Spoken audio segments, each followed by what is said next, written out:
이 아버님이 말씀해주신 어머님의 증상, 저는 일단 다양하게 말씀을 해주셨는데, 일단 식사를 잘 못하시는 부분, 변비의 부분에 대해서 좀 더 포커스를 맞추고 설명을 드리도록 하겠습니다. 이런 경우 기능성 소화불량이라고 볼 수 있는데요. 기능성 소화불량. 증상은 굉장히 다양합니다. 우리가 많이 겪고 있죠. 많이 겪고 있고, 오늘도 지금도 많이 겪으시는 분들 많을 거라고 생각합니다. 일단 자주 체하고, 쉽게 복부의 통증, 복부의 팽만감, 또한 변비나 설사, 그리고 쉽게 배가 부르고, 그리고 속이 울렁거리고 토할 것 같은, 심하면 토까지 하는 증상, 기능성 소화불량이라고 하는데요. 이 원인 다양하게 있습니다. 다양하게 있는데 지금 상담해 주신 아버님의 그 부인, 어머님 같은 경우에는 잦은 스트레스 또는 강한 스트레스가 주 원인이 돼서 발생했을 거라고 생각됩니다. 기능성 소화불량의 원인, 지금 옆에 보시다시피 좀 많이 다양하게 원인이 나열되어 있는데요. 특히 이분 같은 경우에는 스트레스, 이 부분이 가장 크지 않을까 싶습니다. 스트레스를 받을 때 어떻게 소화불량이 발생되는지에 대해서 간략하게 설명드리겠습니다. 일단 우리가 스트레스 상황에 놓이면 교감신경이란 신경이 굉장히 좀 활성화가 되고, 이 교감신경계가 활성이 될 경우에는 위장관 쪽으로, 소화기 쪽으로의 혈류량이 좀 감소가 됩니다. 혈류량이 감소되면 그만큼 소화액 분비가 저하가 될 수 있는데요. 이 저하된 소화액 분비 때문에 결과적으로 소화불량 나타날 수 있습니다. 이 어머님 같은 경우에는 물론 더 자세한 문진이 필요할 거라고 생각이 됩니다. 하지만 지금 말씀해 주신 증상만 봤을 때는 기운이 굉장히 좀 뭉쳐있고 소통이 되지 않는 그런 화병 또는 스트레스 상황이 있으시기 때문에 이런 식사를 잘 못하시고 변비 또는 설사를 반복하는 등의 증상이 나타나셨을 것 같습니다. 이런 기능성 소화불량, 한의원에선 어떤 한의학적 치료를 하는지 말씀드리겠습니다. 일단 첫 번째로 침구 치료라고 해서 침과 뜸, 우리가 소화가 잘 되지 않고 지금 이 어머니 같은 부분은 좀 화가 많이 치밀어 오르고 스트레스 상황에 놓인 이 부분을 해소할 수 있고 소화적으로 도움을 줄 수 있는 혈자리에 침 치료와 뜸 치료를 통해서 이 증상 어느 정도 완화될 수는 있습니다. 하지만 침, 뜸만으로는 어렵고요. 지금 말씀해 주신 증상 1년 정도 됐기 때문에 한약 복용이 좀 필수적인데, 이 부분 같은 경우에는 심신의 안정, 그리고 비위 기능의 강화, 완화를 통해서 좀 한약을 복용함으로써 이 부분 많이 좋아지실 거라고 생각이 됩니다. 그리고 이러한 증상이 굉장히 오래 발생됐을 경우에는 아무래도 우리가 먹어도 제대로 먹지 못하고 먹는다고 해도 흡수가 원활하게 되지 않기 때문에 결과적으로 기력이 굉장히 많이 떨어질 수 있습니다. 이 떨어진 기력 올려주는 데는 공진단만한 약이 없다고 생각하는데요. 이런 분들은 공진단 복용까지도 신경을 좀 써봐야 될 것 같습니다. 그리고 이런 기능성 소화불량 많이 생길 수 있는데 이런 부분 생활 습관을 좀 교정해 줄 필요가 있습니다. 어떤 부분 당연히 다 아실 거라고 생각하는데 제가 부모님처럼 다시 한번 짚고 넘어가겠습니다. 네, 먼저 우리 몸 보온에 신경 써야 됩니다. 최근 오늘 굉장히 영하 14도까지 떨어졌는데요. 내일은 더 춥다고 합니다. 이런 우리가 많이 추울 때는 더 스트레스 상황에 노출되기 때문에 소화도 안 되고 그 소화 효소의 적정 온도가 되지 않기 때문에 소화가 더 되기 어렵습니다. 이럴 때일수록 몸 체온, 특히 복부 체온을 좀 더 높일 필요가 있고요. 실내 온도를 좀 높일 필요가 있습니다. 그리고 규칙적으로 식사를 하시는 게 중요하고, 너무 빨리 먹지 않고 스트레스 원활하게 해소를 하고 기름진 음식, 인스턴트 식품 좀 멀리 하시는 것이 좋습니다. 그리고 지금 혹시 저녁을 드시고서 체하신 분들, 가까운 한방병원이나 한의원에 내원하고 싶은데 지금은 진료를 하지 않아서 어떻게 해야지 하시는 분들, 꿀팁 하나 말씀드리면, 우리가 엄지손가락과 검지손가락 사이에 움푹 들어간 부분, 합곡혈이라고 하는데요. 이 부분을 2분에서 한 5분 정도 지압을 좀 해주시면 도움이 좀 될 거라고 생각합니다. 보통 이렇게 누르시는데요. 이렇게 누르는 경우 사실 별로 자극이 되지 않아서 검지 쪽으로 누르시면 살짝만 눌러도 더 많이 자극이 될 수 있습니다. 이 부분으로 오늘 좀 자극을 줘서 소화 부분 살짝 좀 소화가 안 되는 부분 어느 정도 해소한 다음에 내일 한의원 개원하는 시간에 맞춰서 내원하셔가지고 정확한 진단 그리고 치료 받으시기 바랍니다.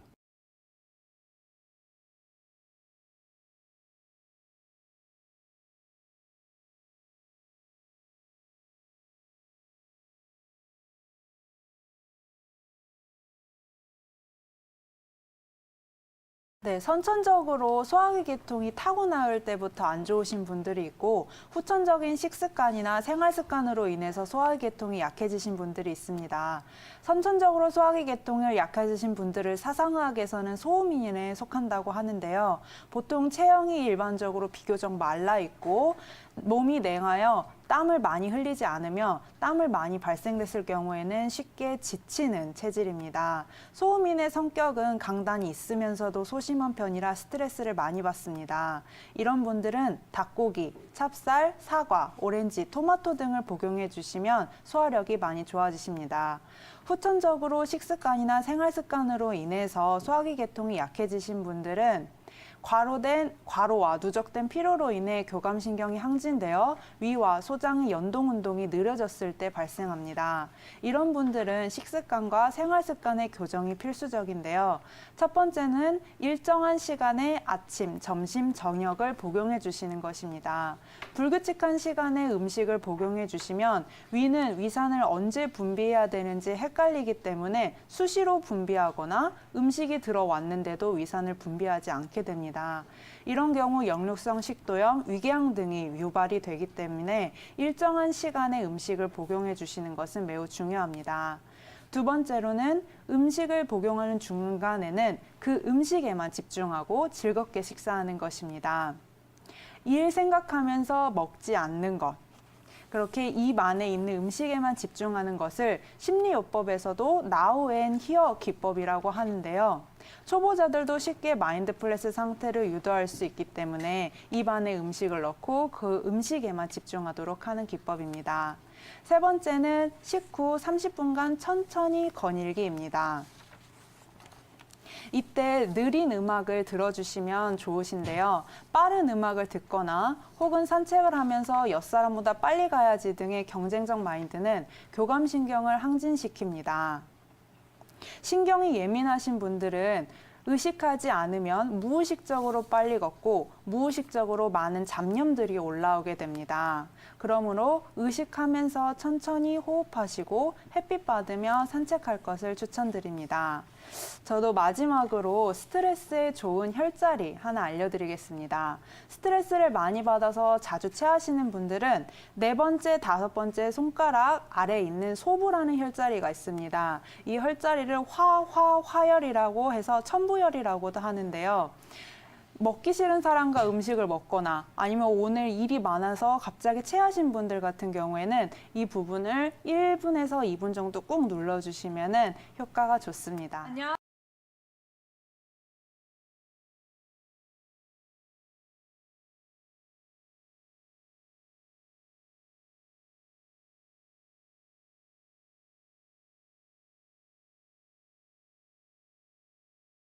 네. 아버님, 안녕하세요. 예, 안녕하세요. 지금 어머니께서 식사를 얼마만큼 하시나요? 밥 한 공기를 다 드시나요? 아니면 반 공기 정도 드시나요? 아유, 어떤 날은 뭐 하루에 30끼도 안 먹는 날 있고 그래요. 그 변 상태는 많이 딱딱한 편이신가요? 아, 변이 이제 딱딱한지 하도 변비약을 먹어서 계속 설사를 해요. 아, 변비약을 드실 때는 설사를 하실 거고 변비약을 못 드셨을 때는 변이 잘 안 나오는 상태이실 거고 그럴 걸로 추정이 되는데요. 많이 피곤해하시고 몸도 무거워하시고 그러세요?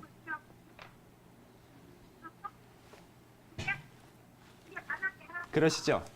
예. 그러니까 지금 이 얘기를 들어봤을 때는 전신의 대사가 굉장히 안 되는 상태로 보여지거든요. 그러니까 한방에서는 이러한 상태를 담음이 있다라고 얘기를 하는데요. 쉽게 이해를 하시기에는 몸에 노폐물이 많이 쌓여 있다라고 생각을 하시면 되거든요. 그럼 거기에 따르는 여러 가지 증상들이 나타날 수 있는데 가장 대표적인 게 소화기 질환입니다. 소화 기능이 떨어지다 보면 몸에 노폐물이 생기고 그럼 의욕이 안 나거든요. 지금 어머니께서도 아마 의욕이 많이 안 나셔서 이런저런 활동을 하시기에 짜증부터 나고 이렇게 반사적으로 저항을 하고 그런 활동들을 하실 것 같은데 그런 느낌을 받으시나요? 예. 네. 그래서 이건 기초적인 어떤 몸에서 힘이 없고 의욕이 없고 에너지가 없어서 일어나는 반응이라고 보시면 됩니다. 그래서 몸을 잘 대사시키는 치료가 굉장히 중요하고요. 몸이 무거워진다고 해서 안 움직이면 안 되고 더더욱 움직이려고 하셔야 되거든요. 특히나 유산소 운동을 틈틈이 많이 하시면서 심장 쪽으로 어느 정도 펌핑이 되게끔 박동수가 좀 빨라지고 우리 평균 박동수를 한 70회 정도로 본다면 100회 이상으로 뛸 수 있게끔 어느 정도의 강도가 있는 운동을 일주일에 한 2회에서 3회 정도를 같이 병행을 하시는 게 도움이 많이 되실 거고요. 예. 식사 같은 경우도 지금 몸의 대사가 많이 안 되시기 때문에 자꾸 네. 이제 자극적인 음식이나 조금 더 이제 몸을 각성을 시키는 그런 것들을 더 찾을 수가 있거든요. 근데 그런 것들을 많이 피하시는 게 굉장히 중요합니다. 지금 위랑 장이랑 상태가 전체적으로 많이 떨어져 있으시거든요.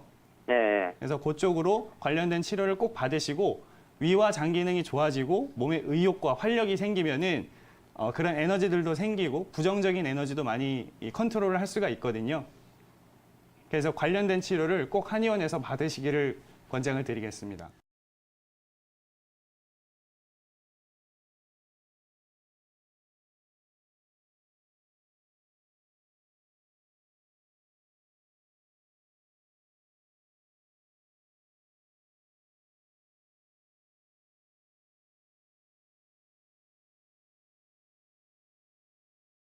예, 어머니의 남편분이 아버님 안녕하세요. 예, 안녕하세요. 예, 그 어머니에 관해서 제가 몇 가지 더 여쭤볼게요. 예, 예. 예, 지금 아버님이 말씀하시기에 예. 예, 그 잠을 자는 게 불편하시고 대변이 네. 불편하시고요. 예. 예, 그리고 식사를 못 하시면서 예. 예, 그리고 우울감이 심하다고 하셨잖아요. 예. 예, 그 옆에서 보시기에 어떤 점이 가장 불편하다고 느끼세요? 아, 한 가지만 식구들한테- 꼽자면 예, 식구들한테 매사일이 다 불평불만이요. 예, 이 감정 상태가 고르지 못한 점이 가장 불편하신 거죠. 예, 조금 이렇게 사람이 왔다 갔다 할 수도 있는데, 예, 예. 그거를 왜 왔다 갔다 하느냐, 가만히 못 있고 왜 왔다 갔다 하냐고 막, 그걸 신경질을 냈었고, 예. 예. 그 어머님이 자꾸 다운만 되시나요? 아니면은 화 위주로 내시나요? 예? 그러니까 의욕이 자꾸 떨어지는 쪽이신지 아니면 신경질을 자꾸만 내는 화를 쉽게 내는 쪽으로만 네. 가시는지 어느 쪽에 가까우신가요? 아, 신경질을 많이, 그전에는 신경질을 그렇게 안 냈는데, 예, 예. 신경질을 많이 내면서, 예. 그게 불만을 사갖고, 그 가장점을 자꾸 하려고 그 그러거든요. 의욕이 자꾸 떨어지거나 우울하거나 그런 자꾸 정체된 쪽으로 빠지지는 않으시는 거죠? 아, 그런 쪽으로도 빠진다고 보죠. 아, 둘 다 갖고 계세요? 예. 예, 그럼 어떻게 치료받으셨어요, 이제까지는요? 근데 그게, 그렇게, 언타카이 치료는 그게 현재 한 1년밖에 안 돼요. 예. 그럼 1년 전에 기억나시는 어떤 특별한 계기나 아니면 기억나시는 상황이 있으신가요? 아, 그 기억은 다 상상해요, 기억은. 1년 전에 어머니가 아버님께서 느끼시는 어떤 나쁜 쪽으로 변하신 계기가 있으신지 혹시? 아, 근데, 저한테는 굉장히 불평불만이 많이요. 아, 정확하게 기억은 안 나세요? 예, 알겠습니다. 저한테는 매사일이 예, 예, 예. 아무리 나는 나 나름대로 잘 해주려고 해도 그게 불평불만이 예. 하루에 몇 시간 정도 주무시나요, 어머니가? 하루에 잘 자면 4시간, 그렇지 4시간. 않으면 2시간. 2시간 정도? 요 예. 지금 복용하시고 계신 치료약은 없으시고요? 아, 그 약은 지금 한 달 전부터 강남 성모병원에서 약 갖다 먹어요. 예. 신경정신과 약인가요? 내과 약인가요? 건강의학과요. 예. 예, 알겠습니다. 제가 지금 말씀하신 증상 중에서 가장 포인트가 신경질을 자꾸 내신다는 점이잖아요. 예. 예, 그 점에 대해서 말씀을 드릴게요. 예, 그 자꾸 마음이 안정화되지 않고 주변 사람들에게 화를 낸다든지 이유 없이 네. 짜증을 내는 경우, 이런 경우에서 네. 그 기간이 5년 내에 네. 비교적 짧은 기간에 속하시거든요. 예. 예, 이런 경우는 대부분 그에 대한 원인이 있습니다. 마음의 어떤 변화를 일으키게 되는 계기가 보통 있거든요. 그 네. 계기를 찾으신다면은 그걸 해결하는 데 많은 도움이 됩니다. 예. 예, 그렇기 때문에 지금 아버님이 말씀하시는 화를 자꾸 쉽게 내는 거를 어떻게 완화시키는 치료를 한다기보다는 안에서 화가 나는 원인을 찾아서 이제 어떤 약물로서 치료하기보다는 정신과 쪽으로 그 마음의 울결된 원인을 찾아서 그걸 해소하는 게 가장 제가 볼 때는 정확한 치료라고 볼 수 있습니다.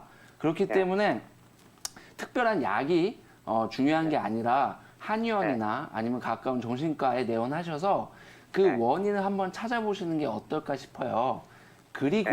그리고 그러한 감정적인 문제는 그렇게 원인을 찾아서 해결하시면서 동시에 변비 그리고 소화불량 이러한 증상들은 따로 이제 뭐랄까 위장의 문제라면 위장을 다스릴 수 있는 탕약이나 침 치료를 통해서 치료한다든지 그리고 불면은 또 불면에 관련해서 치료를 개별적으로 받으시는 게 좋을 것 같습니다.